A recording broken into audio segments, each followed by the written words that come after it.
ನಮಸ್ಕಾರ. ತನ್ನ ಸುಂದರ ಭವಿಷ್ಯದ ಕನಸು ಕಾಣುತ್ತಾ ನೂರಾರು ಆಸೆಯೊಂದಿಗೆ ಅಲಂಕೃತಗೊಳ್ಳುತ್ತಾ ಕುಳಿತಿದ್ದಳು ಸುಧಾ. ಅಂದು ಅವಳ ಮದುವೆ. ಸ್ವಲ್ಪ ಭಯ, ನಾಚಿಕೆ ಎಲ್ಲವೂ ಸಮ್ಮಿಳಿತವಾಗಿ ಸುಂದರ ಮುಖದಲ್ಲಿ ಅದು ಎದ್ದು ಕಾಣುತ್ತಿತ್ತು. ಅದವಳ ಮುಖಕ್ಕೆ ಇನ್ನೊಂದು ರೀತಿಯ ಕಲೆಯನ್ನೇ ತಂದುಕೊಟ್ಟಿತ್ತು. ಇನ್ನೇನು ಕೆಲವೇ ಕ್ಷಣದಲ್ಲಿ ತನ್ನ ಹಾಗೂ ಮಹೇಂದ್ರನ ಮದುವೆ ನಡೆಯುತ್ತದೆ. ಆಮೇಲೆ ತಾನು ಸುಧಾ ಮಹೇಂದ್ರ ಮುಂದಿನ ತಿಂಗಳು ಅವನ ಜೊತೆ ಅಮೆರಿಕಕ್ಕೆ ಹೋಗುವುದು. ಅಲ್ಲಿ ತನ್ನ ವಿದ್ಯಾಭ್ಯಾಸಕ್ಕೆ ತಕ್ಕಂಥ ಉದ್ಯೋಗ ದೊರಕುವುದು ಕಷ್ಟವಲ್ಲ. ತಾನು ಎಮ್.ಟೆಕ್ ಒಳ್ಳೆಯ ಅಂಕ ತೆಗೆದು ಉತ್ತೀರ್ಣ ಆಗಿದ್ದೇನೆ. ಸ್ವಲ್ಪ ವರ್ಷ ಮಕ್ಕಳು ಬೇಡ ಎಂದು ಹೇಳಬೇಕು. ಜೀವನವನ್ನು ಎಂಜಾಯ್ ಮಾಡಬೇಕು, ಪ್ರಪಂಚವನ್ನು ಸುತ್ತಬೇಕು. ಹೀಗೆ ಅವಳ ಆಲೋಚನಾ ಲಹರಿ ಮುಂದುವರೆದಿತ್ತು. ನನ್ನ ರೂಪಕ್ಕೆ ಮನಸೋತು ಎಷ್ಟೊಂದು ಜನ ಬಂದಿದ್ದರು. ಎಷ್ಟೊಂದು ಗಂಡುಗಳನ್ನು ಬೇಡ ಎಂದು ತಿರಸ್ಕರಿಸಿದೆ. ಆದರೆ ಮಹೇಂದ್ರ ನೋಡಲು ಸುಂದರ ಅಷ್ಟೇ ಅಲ್ಲದೆ ಒಳ್ಳೆಯ ಕೆಲಸದಲ್ಲಿ ಇದ್ದಾನೆ. ಅವನನ್ನು ನೋಡಿದ ಕೂಡಲೇ ಒಪ್ಪಿದೆ. ಅವನ ಮಾತು ತುಂಬ ಕಮ್ಮಿ. ನಿಶ್ಚಿತಾರ್ಥ ಆದ ಮೇಲೂ ಮಾತನಾಡಿದ್ದು ತುಂಬ ಕಮ್ಮಿ. ಎಲ್ಲೋ ಒಂದೆರಡು ಬಾರಿ ಭೇಟಿಯಾಗಿದ್ದೆವು, ಅದು ಕುಟುಂಬದವರ ಜೊತೆ. ಅವನ ಜೊತೆ ಜೀವನ ಪೂರ್ತಿ ಹೇಗೆ ಕಳೆಯುವುದು ಎಂದು ಒಮ್ಮೊಮ್ಮೆ ಅನಿಸುತ್ತಿತ್ತು. ಆದರೂ ಅಮೆರಿಕಕ್ಕೆ ಹೋಗುವ ಖುಷಿಯಲ್ಲಿ ಎಲ್ಲವನ್ನು ತೂಗಿಸಿಕೊಂಡು ಹೋಗುತ್ತೇನೆ ಎಂದು ಕೊಂಡಳು ಸುಧಾ. ಗಂಡಿನ ಕಡೆಯವರು ಬಂದಾಗಿತ್ತು. ವರ ಪೂಜೆ ಮುಗಿದು ವಧುವು ಮಂಟಪದಲ್ಲಿ ಬಂದು ವರನ ಪಕ್ಕ ಕುಳಿತು ಹಾರವನ್ನು ಬದಲಾಯಿಸಿಕೊಂಡಾಗಿತ್ತು. ಆಗಲೇ ಒಂದು ಯುವತಿ ಪೊಲೀಸರ ಜೊತೆ ಅಲ್ಲಿಗೆ ಕಾಲಿಟ್ಟಳು. ಅವನೇ ನೋಡಿ ಕದಿಮ, ನನಗೆ ಮೋಸ ಮಾಡಿ ಈಗ ಇನ್ನೊಂದು ಮದುವೆ ಆಗಲು ಹೊರಟವನು ಎಂದು ಮಹೇಂದ್ರ ಕಡೆ ಕೈ ತೋರಿಸುತ್ತಾ ಹೇಳಿದಳು. ಮಹೇಂದ್ರ ಗಾಬರಿಯಲ್ಲಿ, ಮೇರಿ ನೀನು ಇಲ್ಲಿ ಯಾವಾಗ USA ಬಂದೆ? ಈಗ ಇಲ್ಲಿ ಗಲಾಟೆ ಮಾಡಬೇಡ, ನಿಧಾನಕ್ಕೆ ಎಲ್ಲ ಹೇಳ್ತೇನೆ ಎಂದು ಇನ್ನೇನೇನೋ ಹೇಳುತ್ತಿದ್ದ. ಆದರೆ ಅವಳು ಏನನ್ನೂ ಕೇಳಲು ತಯಾರಿರಲಿಲ್ಲ. ಕೂಡಲೇ ಗಂಡಿನ ಕಡೆಯವರು ಪೊಲೀಸನ್ನು ಹೊರಗೆ ಕರೆದುಕೊಂಡು ಹೋದರು. ಮದುಮಗನೂ ಅವರ ಹಿಂದೆ ನಡೆದನು. ಮದುವೆಗೆ ಬಂದವರಿಗೆಲ್ಲ ಏನಾಗುತ್ತಿದೆ ಎಂದೇ ತಿಳಿಯಲಿಲ್ಲ. ಎಲ್ಲಕ್ಕಿಂತ ಹೆಚ್ಚಾಗಿ ಸುಧಾ ಹಾಗೂ ಅವಳ ಪೋಷಕರಿಗೆ ಆಘಾತವಾಗಿತ್ತು. ಮುಂದೆ ಹೇಗೆ ಏನು ಎನ್ನುವುದೇ ತಿಳಿಯಲಿಲ್ಲ. ಹೊರಗೆ ಹೋದ ಪೊಲೀಸ್ನವರು ಒಳಗೆ ಬಂದು, ಈ ಹುಡುಗನಿಗೆ ಆಗಲೇ ಮದುವೆ ಆಗಿದೆ, ಆಕೆ ಅವನ ಹೆಂಡತಿ, ಈಗ ಇಬ್ಬರು ರಾಜಿಯಾಗಿದ್ದಾರೆ, ಅವರ ಮನೆಯವರು ಅವಳನ್ನು ಒಪ್ಪಿದ್ದಾರೆ, ನಿಮ್ಮ ಮಗಳ ಮದುವೆ ನಡೆಯುವುದಿಲ್ಲ, ಮದುವೆ ಆದ ಮೇಲೆ ಗೊತ್ತಾಗಲಿಲ್ಲ ಎಂದು ಸಮಾಧಾನ ಮಾಡಿಕೊಳ್ಳಿ ಎಂದು ಹೇಳಿ ಹೋದರು. ಸುಧಾ ಅಪ್ಪ ಅಮ್ಮ ತಲೆಯ ಮೇಲೆ ಕೈ ಹೊತ್ತು ಕುಳಿತರು. ಎಲ್ಲ ಕಡೆ ವಿಚಾರ ಮಾಡಿ ಮಗಳನ್ನು ಕೊಡಲು ತಯಾರಾಗಿದ್ದರು. ಆದರೆ ಹುಡುಗ ಹೀಗೆ ಎಂದು ಯಾರಿಗೂ ತಿಳಿಯಲಿಲ್ಲ. ಮುಂದೆ ಹೇಗೆ ಸುಧಾ ಬಾಳು? ಹಸೆ ಮನೆ ಮೇಲೆ ಕುಳಿತು ಮದುವೆ ನಿಂತು ಹೋದ ಹುಡುಗಿಯನ್ನು ಯಾರು ಮದುವೆ ಆಗ್ತಾರೆ? ಅದೂ ಅಲ್ಲದೆ ಇವಳ ಹಿಂದೆ ಇನ್ನಿಬ್ಬರು ಹುಡುಗಿಯರು ಇದ್ದಾರೆ. ಅವರ ಭವಿಷ್ಯ ಹೇಗೆ ಎಂದು ನೆನಪಿಸಿಕೊಂಡವರಿಗೆ ದಿಕ್ಕೇ ತೋಚದಂತೆ ಆಯಿತು. ಆಗಲೇ ಸುಧಾಳ ಅಪ್ಪನ ಗೆಳೆಯರೊಬ್ಬರು ಅವಳ ಬಳಿ ಬಂದು ಅವರ ಹೆಗಲಬ್ಬೆಯಲ್ಲಿ ಕೈ ಹಾಕುತ್ತಾ, ನೀನೇನು ಚಿಂತೆ ಮಾಡಬೇಡ ಕಣೋ, ಇಷ್ಟರಲ್ಲೇ ಹುಡುಗನ ವಿಷಯ ಗೊತ್ತಾಯ್ತಲ್ಲ, ನಾಳೆ ದಿನ ಮದುವೆಯಾಗಿ ಅವನಿವಳನ್ನು ಇಲ್ಲಿಂದ ಕರೆದುಕೊಂಡು ಹೋದ ಮೇಲೆ ವಿಷಯ ತಿಳಿದಿದ್ದರೆ ಆಗ ಇನ್ನೂ ಕಷ್ಟ ಆಗ್ತಿತ್ತು. ಹಸೆ ಮನೆ ಮೇಲೆ ಕುಳಿತ ಹುಡುಗಿ ಅಲ್ಲಿಂದ ಹೇಳುವುದು ಬೇಡ. ನನ್ನ ಮಗ ಅವಳನ್ನು ಮದುವೆ ಆಗಲು ತಯಾರಾಗಿದ್ದಾನೆ, ನಾನು ಅವನನ್ನು ಒಪ್ಪಿಸಿದ್ದೇನೆ, ಈಗ ನೀವು ಒಪ್ಪಬೇಕು ಅಷ್ಟೇ ಎಂದರು. ಸುಧಾ ಅಪ್ಪನಿಗೆ ತನ್ನ ಗೆಳೆಯ 6 ತಿಂಗಳ ಕೆಳಗೆ ತಮ್ಮ ಮಗನ ಮದುವೆ ಪ್ರಪೋಸಲ್ ತೆಗೆದುಕೊಂಡು ಬಂದದ್ದು. ಇವರು ತನ್ನ ಮಗಳಷ್ಟು ಹುಡುಗ ಹೋದಿಲ್ಲ, ಸಾಧಾರಣ ರೂಪ, ಚಿಕ್ಕ ಕೆಲಸ ಎಂದುಕೊಂಡು ತನ್ನ ಮಗಳಿಗೆ ಈ ವಿಷಯ ತಿಳಿಸದೆ ಮಗಳು ಒಪ್ಪಲಿಲ್ಲ ಎಂದು ಏನೋ ಒಂದು ನೆಪ ಹೇಳಿ ಅವರನ್ನು ವಾಪಸ್ ಕಳಿಸಿದ್ದರು.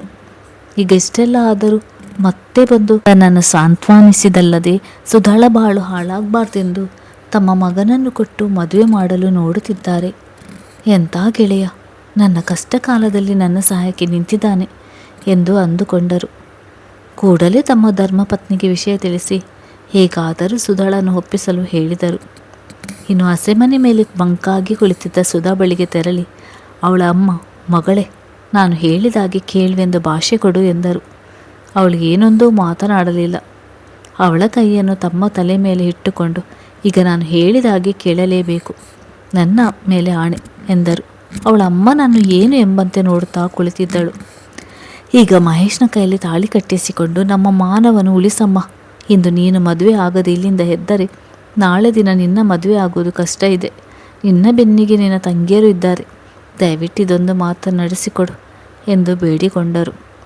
ಸುಧಾ ಎತ್ತಿದ ತಲೆಯನ್ನು ತಗ್ಗಿಸಿ ಕುಳಿತವಳು. ಕೂಡಲೇ ಮಹೇಶ್ನನ್ನು ಕರೆದು ಪುರೋಹಿತರ ಹತ್ತಿರ ಮತ್ತೊಮ್ಮೆ ಮಂತ್ರವನ್ನು ಹೇಳಲು ಹೇಳಿ ಕನ್ಯಾದಾನ ಹಾಗೂ ಉಳಿದ ಶಾಸ್ತ್ರವನ್ನು ನೆರವೇರಿಸಿದರು. ಮಂಗಳವಾದ್ಯದೊಂದಿಗೆ ಮಹೇಶ್ ಸುಧಳಿಗೆ 3 ಗಂಟನ್ನು ಹಾಕಿದ. ಆಗಲೇ ಸಭೆಯಲ್ಲಿ ಮದುವೆ ನಿಂತಿತ್ತು ಎಂದು ತುಂಬ ಜನ ಹಿಂತಿರುಗಿದರು. ಅಲ್ಲೇ ಉಳಿದ ಕೆಲವು ನೆಂಟರು ಮದುವೆಗೆ ಸಾಕ್ಷಿಯಾಗಿದ್ದರು. ಸುಧಾಳ ತಂದೆ ತಾಯಿಗೆ ತಮ್ಮ ಮಗಳ ಜವಾಬ್ದಾರಿ ಕಳೆಯಿತು ಎಂಬ ನೆಮ್ಮದಿಯಾಗಿತ್ತು. ಆದರೆ ಸುಧಾ ಮನದಲ್ಲಿ ತುಂಬ ನೋವು ಪಡುತ್ತಿದ್ದಳು. ತಾನು ಕಂಡ ಕನಸೆಲ್ಲ ಹಾಳಾಯಿತು, ಎಂತಹ ದೊಡ್ಡ ಮೋಸವಾಗುತ್ತಿತ್ತು ಎಂದು ನೆನೆದು ಇನ್ನಷ್ಟು ಮನಸ್ಸು ಕುಗ್ಗಿ ಹೋಗಿತ್ತು. ಈಗ ಯಾರೋ ಜೊತೆ ತನ್ನ ಮದುವೆ. ಸುಧಾ ಮಹೇಂದ್ರ ಆಗಬೇಕಾಗಿದ್ದ ನಾನು ಸುಧಾ ಮಹೇಶ ಆಗಿಬಿಟ್ಟೆ. ಇವನು ಯಾವುದಕ್ಕೂ ನನಗೆ ಸಮವಿಲ್ಲ. ಇಷ್ಟ ಇಲ್ಲದ ಮದುವೆ ತನ್ನ ಪೋಷಕರಿಗಾಗಿ ಆಗಿತ್ತು. ಅದು ತಾನು ಚಿಕ್ಕಂದಿನಿಂದ ಅವಹೇಳನ ಮಾಡುತ್ತಾ ಬಂದಿದ್ದ ಮಹೇಶ್ನ ಜೊತೆ. ಮುಂದೆ ನನ್ನ ಜೀವನ ಹೇಗೋ ಎಂದು ಮತ್ತಷ್ಟು ಚಿಂತೆಗೆ ಒಳಗಾಗಿದ್ದಳು. ಮೌನವಾಗಿ ಎಲ್ಲವನ್ನು ನುಂಗಿಕೊಂಡು ಮದುವೆ ಕಾರ್ಯದಲ್ಲಿ ಭಾಗವಹಿಸಿದ್ದಳು. ಅದೇ ಊರಿನಲ್ಲಿದ್ದ ಮಹೇಶ್ನ ಮನೆಯಲ್ಲಿ ದಿಢೀರನೆ ಆದ ಮದುವೆಗೆ ಹೆಚ್ಚಿನ ತಯಾರಿ ಇಲ್ಲದೆ ಮದುಮಕ್ಕಳನ್ನು ಮನೆ ತುಂಬಿಸಿಕೊಂಡರು. ಎಲ್ಲ ಶಾಸ್ತ್ರಗಳನ್ನು ಚಾಚು ತಪ್ಪದೆ ಮಾಡಿ ಮುಗಿಸಿದ್ದರು. ಆದರೆ ಸುಧಳಿಗೆ ಯಾವುದರಲ್ಲೂ ಮನಸ್ಸಿರಲಿಲ್ಲ. ತನ್ನ ಬಾಳು ಹೀಗಾಯ್ತಲ್ಲ ಎಂಬ ಕೊರಗು ಮನದಲ್ಲಿ. ತಾನು ಚಿಕ್ಕಂದಿನಿಂದಲೂ ಅಂಗಿಸ್ತಾ ಬಂದಿದ್ದ ಮಹೇಶ್ನ ಜೊತೆ ಸಪ್ತಪದಿ ತುಳಿದು ಅವನ ಹೆಂಡತಿಯಾಗಿ ಬಿಟ್ಟೆ ಎಂಬ ನೋವು ಎಲ್ಲಕ್ಕಿಂತ ಹೆಚ್ಚಾಗಿ ಚುಚ್ಚುತ್ತಾ ಇತ್ತು. ಎಲ್ಲ ಮುಗಿದು ಮದುಮಕ್ಕಳನ್ನು ಮೊದಲ ರಾತ್ರಿಯ ಕೋಣೆಗೆ ಕಳಿಸಿದ್ದರು. ಯಾವುದೇ ಆಡಂಬರವಿರಲಿಲ್ಲ. ಕೋಣೆಯೊಳಗೆ ಕುಳಿತ ಸುಧಳಾ ಬಳಿ ಬಂದ ಮಹೇಶ್ ಅವಳ ಪಕ್ಕ ಕುಳಿತ. ಅವಳಿಗೆ ಅವನ ಕಂಡರೆ ಮೊದಲಿನಿಂದಲೂ ಇಷ್ಟ ಇರಲಿಲ್ಲ. ಅಪ್ಪನ ಗೆಳೆಯರ ಮಗ, ಮುಂಚಿನಿಂದಲೂ ಪರಿಚಯ. ಅವನು ರೂಪದಲ್ಲಿ ವಿದ್ಯೆಯಲ್ಲಿ ಯಾವುದರಲ್ಲೂ ತನಗೆ ಸಮನಲ್ಲ ಎಂಬ ಭಾವನೆ ಅವನನ್ನು ಯಾವಾಗಲೂ ತುಚ್ಛವಾಗಿ ನೋಡುವಂತೆ ಮಾಡಿತ್ತು. ಆದರೆ ಇಂದು ಅವನ ಜೊತೆ ನನ್ನ ಜೀವನವನ್ನು ಹಂಚಿಕೊಳ್ಬೇಕು ಎಂದು ನೆನಪಿಸಿಕೊಂಡು ಒಂದು ರೀತಿಯ ಭಾವನೆ ಮೂಡುತ್ತಿತ್ತು. ಮಹೇಶ್ ನಿಧಾನವಾಗಿ ಅವಳ ಕೈ ಹಿಡಿದುಕೊಂಡು, ಸುಧಾ, ನಾನು ಯಾವುದರಲ್ಲೂ ನಿನಗೆ ಸರಿಸಮಾನಾಗಿಲ್ಲ ಎಂದು ನನಗೆ ಗೊತ್ತಿದೆ. ನೀನು ಮುಗಿಲ ಮಲ್ಲಿಗೆ. ನಿನ್ನ ಸಮಕ್ಕೆ ಹೇರುವ ಅರ್ಹತೆಯೂ ನನಗಿಲ್ಲ. ಆದರೆ ಇಂದಿನ ಪರಿಸ್ಥಿತಿಯಲ್ಲಿ ನಾನು ಈ ರೀತಿ ಮಾಡದೆ ಬೇರೆ ದಾರಿ ಕಾಣಲಿಲ್ಲ. ನಿನ್ನ ಮನಸ್ಸಿಗೆ ಆಘಾತವಾಗಿದೆ ಎಂದು ನನಗೆ ತಿಳಿದಿದೆ. ನಿನಗೆ ನಾನು ಯಾವತ್ತೂ ಏನಕ್ಕೂ ಒತ್ತಾಯ ಮಾಡಲಾರೆ. ಈ ಮನೆಯು ನಿನ್ನದೇ ಮನೆ. ನಿನಗೆ ಖುಷಿ ಬಂದಾಗಿರು. ಈಗ ನೆಮ್ಮದಿಯಿಂದ ಮಲಗು ಎಂದು ಹಾಗೆ ಅವಳನ್ನು ಮಂಚದ ಮೇಲೆ ಮಲಗಿಸಿ ಹೊದಿಕೆ ಹೊದಿಸಿ ತಾನು ಇನ್ನೊಂದು ದಿಂಬು ಹಾಗೂ ಹೊದಿಕೆ ತೆಗೆದುಕೊಂಡು ಅಲ್ಲೇ ಕೆಳಗೆ ಒಂದು ಚಾಪೆ ಹಾಸಿಕೊಂಡು ಮಲಗಿದ. ಮೊದಲ ಬಾರಿ ಸುಧಳಿಗೆ ಮಹೇಶ್ನ ಸ್ವಭಾವದ ಪರಿಚಯವಾಗಿತ್ತು. ತಾನು ಈಗ ಅವನ ಸ್ವತ್ತು. ಆದರೆ ನನಗೆ ಏನಾದರೂ ತೊಂದರೆ ಮಾಡದೆ ಚೆನ್ನಾಗಿ ತನ್ನೊಂದಿಗೆ ಮಾತನಾಡಿ ಅವನೇ ಕೆಳಗೆ ಮಲಗಿದ. ಹಿಂದೆ ತಾನು ಅವನಿಗೆ ಎಷ್ಟೆಲ್ಲ ನೋವು ಕೊಟ್ಟಿದ್ದೆ, ಅವಮಾನ ಮಾಡಿದ್ದೆ. ಯಾವುದನ್ನು ಮನದಲ್ಲಿ ಇಟ್ಟುಕೊಂಡಿಲ್ಲ. ಅವನ ಕಣ್ಗಳಲ್ಲಿ ಈಗಲೂ ತನ್ನ ಬಗ್ಗೆ ಇರುವ ಒಲವಿನ ಭಾವವನ್ನು ಅವಳು ಓದಬಲ್ಲಳು. ಆದರೆ ಮನಸ್ಸು ಅವನನ್ನು ಒಪ್ಪಿಕೊಳ್ಳಲು ತಯಾರಾಗಲೇ ಇಲ್ಲ. ದಿನಗಳು ಓಡುತ್ತಾ ಸಾಗುತ್ತಿದ್ದವು. ಸುಧಳ ಜೀವನದಲ್ಲಿ ಯಾವುದೇ ಬದಲಾವಣೆ ಇಲ್ಲದೆ ನಡೆಯುತ್ತಿತ್ತು. ಮದುವೆಯಾಗಿಯೂ ಮಗ ಬ್ರಹ್ಮಚಾರಿ ಥರ ಇರುವುದನ್ನು ಮಹೇಶ್ನ ಪೋಷಕರು ಕೈಯಲ್ಲಿ ನೋಡಲು ಆಗುತ್ತಿರಲಿಲ್ಲ. ತಮ್ಮ ಮಗ ಸೊಸೆ ಮಧ್ಯೆ ಮಾತುಕತೆ ಇಲ್ಲದನ್ನು ಸಹಿಸಲೂ ಆಗುತ್ತಿರಲಿಲ್ಲ. ಒಬ್ಬನೇ ಮಗ ಮಹೇಶ್ನನ್ನು ಮುದ್ದಿನಿಂದ ಸಾಕಿದ್ದರು ಅವನ ತಂದೆ ತಾಯಿ. ಈಗ ಹೆಂಡತಿ ಇದ್ದು ಮಗನ ಕಷ್ಟ ನೋಡಲು ಆಗುತ್ತಿರಲಿಲ್ಲ. ತಮ್ಮ ಗೆಳೆಯನ ಮಾನ ಉಳಿಸಲು ಮಗನನ್ನು ಬಲಿ ಕೊಟ್ಟ ಹಾಗೆ ಆಯಿತೆ. ಒತ್ತಾಯದ ಮದುವೆಯಿಂದ ಇಬ್ಬರಿಗೂ ಸುಖವಿಲ್ಲದೆ ಹೋಯ್ತೆ ಎಂದು ಅವರಿಗೆ ಅನಿಸುತ್ತಿತ್ತು. ಎಲ್ಲದಕ್ಕೂ ಸಮಯ ಬೇಕು. ಸಂಸಾರದಲ್ಲಿ ಹೊಂದಿಕೊಳ್ಳಲು ಅವರಿಗೂ ಸಮಯ ಬೇಕು. ನಾವು ಸ್ವಲ್ಪ ದಿನ ಎಲ್ಲಾದರೂ ಟ್ರಿಪ್ಗೆ ಹೋಗಿ ಬರೋಣ, ಆಗಲಾದರೂ ಇಬ್ಬರ ನಡುವೆ ಹೊಂದಾಣಿಕೆ ಮೂಡಬಹುದು ಎಂದು ತಮ್ಮ ಹೆಂಡತಿಯನ್ನು ಒಪ್ಪಿಸಿದರು ಮಹೇಶ್ನ ತಂದೆ. ಹಾಗೆ ಸುಧಾ ಹಾಗೂ ಮಹೇಶ್ನಿಗೆ ನಮಗೆ ಮನೆಯಲ್ಲೇ ಇದ್ದು ಬೇಜಾರಾಗಿದೆ. ಹಾಗಾಗಿ ಸ್ವಲ್ಪ ದಿನ ಬೇರೆ ಬೇರೆ ಸ್ಥಳಗಳನ್ನು ನೋಡಿಕೊಂಡು ಬರುತ್ತೇವೆ. ನೀವು ಆರಾಮವಾಗಿ ಇರಿ ಎಂದು ಹೇಳಿದರು. ಹೊರಡುವ ಮುಂಚೆ ಮಗನನ್ನು ಕರೆದು, ಆದಷ್ಟು ಸುಧಳನ್ನು ಅರಿತುಕೊಳ್ಳುವ ಪ್ರಯತ್ನ ಮಾಡು. ನಿನ್ನ ಮನದಲ್ಲಿರುವ ಪ್ರೀತಿಯನ್ನು ಹೊರಹಾಕು. ಅವಳನ್ನು ಚೆನ್ನಾಗಿ ನೋಡಿಕೋ ಎಂದರು. ಹಾಗೆ ಸುಧಳನ್ನು ಬಳಿ ಕರೆದು, ನೋಡಮ್ಮ ಸುಧಾ, ನಿನ್ನನ್ನು ನಾನು ಚಿಕ್ಕಂದಿನಿಂದ ಆಡಿಸಿದ್ದೇನೆ. ನಿನ್ನ ಸೊಸೆ ಎನ್ನುವುದಕ್ಕಿಂತ ಮಗಳು ಎಂದು ಕೊಂಡಿದ್ದೇನೆ. ನಿನಗೆ ಇಷ್ಟ ಇಲ್ಲದೆ ಮದುವೆ ನಡೆದು ಹೋಗಿದೆ.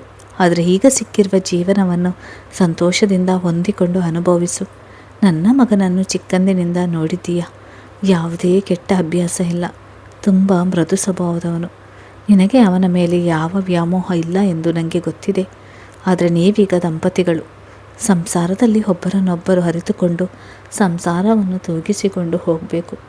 ಹಾಗೆ ಹೋಗಿದ್ದಕ್ಕೆ ಯೋಚಿಸುತ್ತಾ ಕುಳಿತರೆ ಇರುವ ಚಿನ್ನದಂಥ ಜೀವನ ಹಾಳಾಗುತ್ತದೆ ಕಣಮ್ಮ. ಯೋಚನೆ ಮಾಡಮ್ಮ. ನೀನು ಹೆಚ್ಚಿಗೆ ಓದಿದೀಯ, ನಿನಗೆ ಇನ್ನೇನು ಹೇಳುವುದು ಎಂದು ಬುದ್ಧಿವಾದ ಹೇಳಿ ಅಲ್ಲಿಂದ ಹೊರಟರು. ಈಗ ಮನೆಯಲ್ಲಿ ಸುಧಾ ಹಾಗೂ ಮಹೇಶ್ ಇಬ್ಬರೇ. ಮಾತುಕತೆ ಇಲ್ಲದೆ ಮನೆಯೆಲ್ಲ ಬಣಬಣ ಎನ್ನುತ್ತಿತ್ತು. ಒಂಟಿತನ ಎನಿಸತೊಡಗಿತ್ತು ಸುಧಾಗೆ. ಅತ್ತೆ ಮಾವ ಇದ್ದಾಗ ಏನಾದರೊಂದು ಮಾತನಾಡುತ್ತಾ ಇರುತ್ತಿದ್ದರು. ಮಹೇಶ್ನ ಮೌನ ಅಸಹನೀಯ ಎಂದು ಅನಿಸುತ್ತಿತ್ತು. ಅವಳು ಮಾತನಾಡಿಸಿದರೆ ಮಾತ್ರ ತಾನು ಮಾತನಾಡುತ್ತಿದ್ದ. ಅವಳೇನಾದರೂ ಮಾಡಿ ಇಟ್ಟರೆ ತಾನೇ ಬಡಿಸಿಕೊಂಡು ತಿನ್ನುತ್ತಿದ್ದ. ಅಡುಗೆ ಆಗದೇ ಇದ್ದರೆ ತಾನೇ ತಯಾರಿಸಿ ಅವಳಿಗೂ ಇಟ್ಟು ಆಫೀಸ್ಗೆ ಹೋಗುತ್ತಿದ್ದ. ಒಂಟಿತನ ಹೆಚ್ಚಾದಾಗ ತಾನು ಕೆಲವು ದಿನ ಅಮ್ಮನ ಮನೆಗೆ ಹೋಗಿ ಬರುತ್ತೇನೆ ಎಂದು ಸುಧಾ ಮಹೇಶ್ಗೆ ಹೇಳಿದಳು.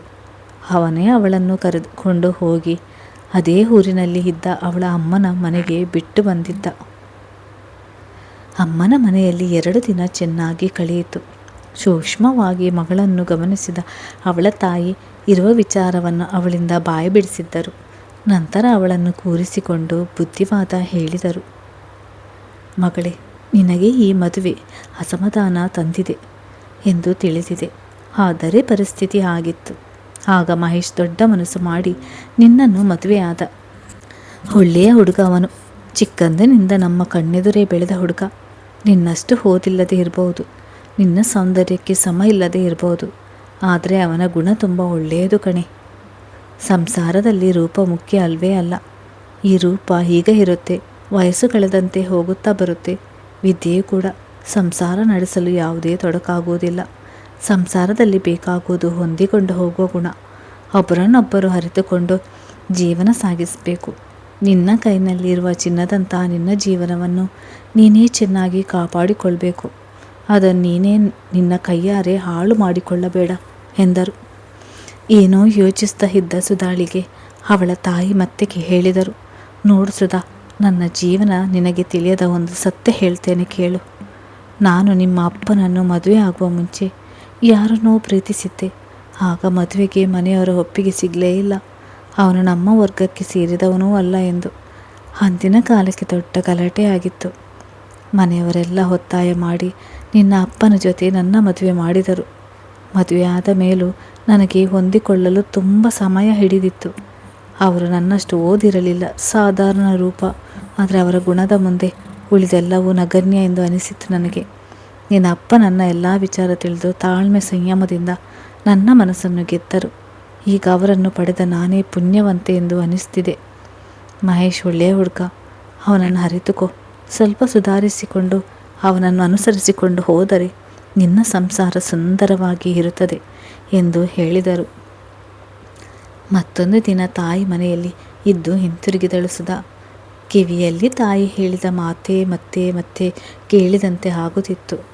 ಅವಳನ್ನು ಚಿಕ್ಕಂದಿನಿಂದ ಆರಾಧಿಸ್ತಾ ಬಂದಿದ್ದ ಮಹೇಶ್ನ ಮನದಲ್ಲೂ ತಾನಿವಳಿಗೆ ಸರಿಯಾದ ಜೋಡಿಯಲ್ಲ ಎಂಬ ವಿಚಾರ ಓಡುತ್ತಲೇ ಇತ್ತು. ಹಾಗಾಗಿ ಅವಳೇ ಮಾತನಾಡಿಸಿದರೆ ಮಾತ್ರ ತಾನು ಮಾತನಾಡುತ್ತಿದ್ದ, ಇಲ್ಲದಿದ್ದರೆ ಇಲ್ಲ. ಅಂದು ಆಫೀಸ್ನಿಂದ ಮನೆಗೆ ಬಂದವನನ್ನು ನಗುಮುಖದಿಂದ ಸ್ವಾಗತಿಸಿದಳು ಸುಧಾ. ಅವನಿಗಾಗಿ ಕಾಫಿ ಜೊತೆ ತಿನ್ನಲು ಬೇರೆ ಬೇರೆ ತಿಂಡಿ ಮಾಡಿ ಇಟ್ಟಿದ್ದಳು. ಬದಲಾದ ಅವಳ ಸ್ವಭಾವವನ್ನು ಗಮನಿಸ್ತಾ ಅವಳ ಕಡೆ ನೋಡುತ್ತಾ ತಿಂಡಿ ತಿನ್ನುತ್ತಿದ್ದ ಮಹೇಶ್ ಎಲ್ಲವೂ ಅಯೋಮಯ ಎನಿಸುತ್ತಿತ್ತು. ಅವನು, ಸುಧಾ, ನಿಂಗೆ ಈ ಮದುವೆ ಇಷ್ಟ ಇಲ್ಲ ಎಂದು ತಿಳಿದಿದೆ. ನಾನು ಯಾವುದರಲ್ಲೂ ನಿಂಗೆ ಸರಿಸಮಾನಾಗಿ ಇಲ್ಲ. ನೀನು ಒಪ್ಪುವುದಾದರೆ ನಿನಗೆ ವಿಚ್ಛೇದನ ನೀಡಲು ತಯಾರಿದ್ದೇನೆ. ಆದರೆ ಮೊದಲು ನಿನ್ನ ತಂಗಿಯರ ಮದುವೆ ಆಗಲಿ. ನಮ್ಮಿಂದಾಗಿ ಅವರ ಮದುವೆಗೆ ತೊಡಕಾಗಬಾರ್ದು ಎಂದನು. ಇಲ್ಲೂ ನನ್ನ ಖುಷಿಯನ್ನೇ ನೋಡುತ್ತಿದ್ದಾನೆ. ಇವನ ಸ್ವಭಾವವನ್ನು ನಾನು ಅರಿಯಲೇ ಇಲ್ವಲ್ಲ ಎಂದು ಅನಿಸಿತು ಅವಳಿಗೆ. ಏನೊಂದೋ ಮಾತನಾಡದೆ ಸುಮ್ಮನಾಗಿದ್ದಳು. ಅವಳ ಮೌನವನ್ನೇ ಸಮ್ಮತಿ ಎಂದು ತಿಳಿದು ಮೊದಲು ವಕೀಲರನ್ನು ಭೇಟಿ ಮಾಡಿ ತಮ್ಮ ವಿಚಾರ ತಿಳಿಸಬೇಕು ಎಂದುಕೊಂಡನು ಮಹೇಶ್. ಇತ್ತ ಸುಧಾ ಮನಸ್ಸು ಮತ್ತಷ್ಟು ಕುಗ್ಗುತ್ತಾ ಹೋಯಿತು. ಊಟ ತಿಂಡಿ ಸರಿಯಾಗಿ ಮಾಡದೆ ಹಾಸಿಗೆ ಹಿಡಿದಳು. ಮನೆಯಲ್ಲೂ ಯಾರೂ ಇಲ್ಲ ಅವಳನ್ನು ನೋಡಿಕೊಳ್ಳಲು. ಹಾಗಾಗಿ ಮಹೇಶ್ನೇ ಆಫೀಸ್ಗೆ ರಜೆ ಹಾಕಿ ಅವಳ ಆರೈಕೆಗೆ ನಿಂತಿದ್ದ. ಅವಳನ್ನು ಕಣ್ಣಲ್ಲಿ ಕಣ್ಣಿಟ್ಟು ನೋಡಿಕೊಂಡ. ಊಟ ತಿಂಡಿ ಔಷಧಿ ಉಪಚಾರ ಎಲ್ಲವನ್ನು ಪುಟ್ಟ ಮಕ್ಕಳಿಗೆ ಮಾಡುವಂತೆ ಮಾಡಿದ್ದ. ಆಗಲೇ ಅವನ ಕಡೆಗೆ ವಾಲಿದ್ದ ಅವಳ ಮನಸ್ಸು ಅವನ ಆರೈಕೆಯನ್ನು ನೋಡಿ ಪೂರ್ತಿಯಾಗಿ ಕರಗಿ ಹೋಗಿತ್ತು. ಅವನ ಸಾಮೀಪ್ಯವನ್ನು ಮನಸ್ಸು ಬಯಸುತ್ತಿತ್ತು. ಹೌದು, ಇವನು ನನ್ನವನು. ನಾನು ನನ್ನ ಜೀವನವನ್ನು ಇವನೊಂದಿಗೆ ಹಂಚಿಕೊಳ್ಬೇಕು. ಜೀವನ ಹಾಗೇ ಅಲ್ವಾ, ನಾವು ಅಂದುಕೊಳ್ಳುವುದು ಒಂದು, ಆಗುವುದು ಇನ್ನೊಂದು. ಬಂದದನ್ನು ಬಂದಂತೆ ಸ್ವೀಕರಿಸಬೇಕು. ಇವನು ದೇವರು ಕೊಟ್ಟ ಮಾಣಿಕ್ಯ. ಇದನ್ನು ಕಳೆದುಕೊಂಡರೆ ಮತ್ತೆಂದು ಅದು ನನಗೆ ದೊರಕದು. ಹೀಗೆ ಅವಳ ಆಲೋಚನೆ ಸಾಗುತ್ತಾ ಇತ್ತು. ಅವನ ಆರೈಕೆಯಲ್ಲಿ ಬೇಗನೆ ಹುಷಾರಾಗಿದ್ದಳು. ಮಹೇಶ್ನ ಮುಂದೆ ನಿಂತು ಅವಳ ಇಬ್ಬರು ತಂಗಿಯರಿಗೆ ಹುಡುಗನನ್ನು ಹುಡುಕುತ್ತಾ ಇದ್ದ. ಎಲ್ಲವೂ ಒಂದು ಹಂತಕ್ಕೆ ಬಂದಿತ್ತು. ಅಂದು ಮಹೇಶ್ ಮನೆಗೆ ಬಂದವನೇ ಸುಧಾಳ ಕೈಗೆ ಒಂದು ಪೇಪರ್ ಕೊಟ್ಟು, ಇದಕ್ಕೆ ಸಹಿ ಮಾಡು ಎಂದ. ವಿಚ್ಛೇದನ ಪತ್ರ ಓದಿದವಳಿಗೆ ಕಣ್ಣಲ್ಲಿ ನೀರು ತುಂಬಿಕೊಂಡಿತು. ಅಲ್ಲೇ ಅದನ್ನು ಹರಿದು ಹಾಕಿದಳು. ಮನ ಬಂದಂತೆ ಅವನಿಗೆ ಹೊಡೆದು ಅವನನ್ನು ತಬ್ಬಿಕೊಂಡು ಅಳತೊಡಗಿದಳು. ಇವಳು ಬಯಸುತ್ತಿದ್ದದು ಇದನ್ನೇ ಅಲ್ವಾ, ನನ್ನಿಂದ ಮುಕ್ತಿ. ಆದರೆ ಹೀಗೇಕೆ ಅಳ್ತಾ ಇದ್ದಾಳೆ ಎಂದು ಅವಳನ್ನೇ ನೋಡುತ್ತಿದ್ದ ಮಹೇಶ್. ಏನಾಯಿತು ಸುಧಾ, ಖುಷಿಯಾಗಿ ಇರುವ ಬದಲು ಯಾಕೆ ಅಳ್ತಾ ಇದ್ದೀಯಾ ಎಂದು ಕೇಳಿದ. ನನಗೆ ನಿನ್ನಿಂದ ಬಿಡುಗಡೆ ಬೇಡ. ನನಗೆ ನೀನು ಬೇಕು ಮಹೇಶ್. ನಿನ್ನ ಪ್ರೀತಿ ಬೇಕು. ನನ್ನನ್ನು ನಿನ್ನ ಹೆಂಡತಿಯಾಗಿ ಸ್ವೀಕರಿಸು. ನಿನ್ನನ್ನು ಅರಿತುಕೊಳ್ಳಲು ನಾನು ಸಮಯ ತೆಗೆದುಕೊಂಡೆ. ನನ್ನನ್ನು ದೂರ ಮಾಡಬೇಡ. ನೀನಿಲ್ಲದೆ ನಾನು ಬದುಕಲಾರೆ ಎಂದು ಅವನ ಕಾಲಿನ ಹತ್ತಿರ ಕುಸಿದು ಕುಳಿತಳು. ಸುಧಾಳಲ್ಲಿ ಆದ ಬದಲಾವಣೆ ಅವನಿಗೆ ತಾನು ಕನಸು ಕಾಣ್ತಾ ಇದ್ದೇನಾ ಎಂದು ಒಮ್ಮೆ ಅನಿಸಿತು. ನಿಧಾನವಾಗಿ ಅವಳನ್ನು ಎತ್ತಿ ಹಣೆಗೆ ಒಂದು ಹೂಮುತ್ತನ್ನು ನೀಡುತ್ತಾ ತನ್ನ ತೋಳುಗಳನ್ನು ಬಳಸಿ ಅಲಂಗಿಸಿಕೊಂಡ. ಪಕ್ಕದ ಮನೆಯ ಟಿವಿಯಲ್ಲಿ ನನ್ನ ನಿನ್ನ ಮನವು ಸೇರಿತು, ನಿನ್ನ ನನ್ನ ಹೃದಯ ಹಾಡಿತು ಎಂಬ ಹಾಡು ಕೇಳಿ ಬರುತ್ತಾ ಇತ್ತು. ಕೊನೆಗೂ ಇಬ್ಬರ ನಡುವಲ್ಲಿ ಒಲವು ಮೂಡಿತು. ಅವರ ಜೀವನದ ಗೀತೆ ಶುರುವಾಗಿತ್ತು. ಧನ್ಯವಾದಗಳು ಸ್ನೇಹಿತರೆ, ನನ್ನ ಕಥೆ ಕೇಳಿದ್ದಕ್ಕಾಗಿ.